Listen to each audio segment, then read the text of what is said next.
We've talked about the need for a loan pre-approval and why it's in your best interest to be fully prepared before starting to look at homes.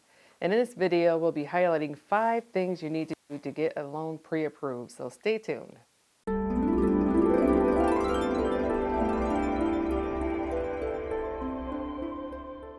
Hi, I'm Kelley Knitz, team leader of the Kelley Knitz Team. There are 5 important things you need to be aware of and be prepared for when getting a loan pre-approval. But first, let's talk about the difference between a pre-qualified loan and a pre-approved loan. A mortgage pre-qualification can be useful as an estimate of how much you can afford to spend on your home, but a pre-approval is much more valuable because this means the lender has actually checked your credit, verified your documentation to approve a specific loan amount, usually for a particular time period such as like 60 or 90 days, and final loan approval occurs when you have an appraisal done and a loan is applied to a particular property. Here's what you'll need. Number 1, you'll need proof of income. No verification or no documentation loans are mostly a thing of the past, so all borrowers will need to be prepared with a W-2 statement from the past 2 years, recently pay stubs or the most recent pay stubs that show income as well as year-to-date income, proof of any additional income such as alimony or bonuses, or your 2 most recent years of tax returns. Number 2, you'll need proof of assets. You'll need to present the bank with statements and investment account statements to prove that you have the funds for the down payment and closing costs, as well as cash reserves. If you receive money from a friend or relative to assist with the down payment, you'll need a gift letter to prove that this is not a loan. And number 3, you'll have to have good credit. Most lenders today reserve the lowest interest rates for customers with a credit score of 740 or above.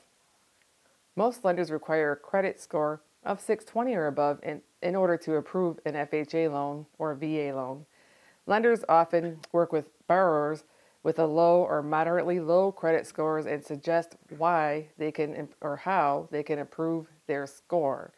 So they'll look, if you don't have a good credit score, the lender will work with you. Number 4, employment verification. Your lender will not only want to see your pay stubs, but is also likely to call your employer to verify that you're still employed and to check on your salary. If you've recently changed jobs, a lender may want to contact your previous employer. Some lenders today want to make sure that they are loaning only to borrowers with a stable employment. Self-employed borrowers will need to provide significant amount of additional paperwork concerning their business and income. Number 5, documentation. Your lender will need a copy of your driver's license and will need your social security number and your signature, allowing the lender to pull a credit report. Be prepared at the pre-approval session and later to provide, as quickly as possible, any additional paperwork requested by the lender. And the more cooperation or cooperative you are, the smoother the mortgage process will be. So the idea is get the documentation to your lender as soon as possible. It'll go a lot quicker.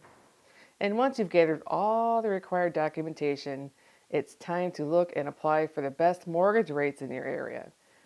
As always, I'd like to thank you for allowing me to share this information with you today. I hope you found it helpful. If you did, please click the like button. And if you'd like to see more videos as we create them, click the subscribe button and you'll receive notices as we add them to our channel. Finally, if you have any questions, please leave them in the comment section below and I'll answer them as quickly as possible. Thanks again for watching.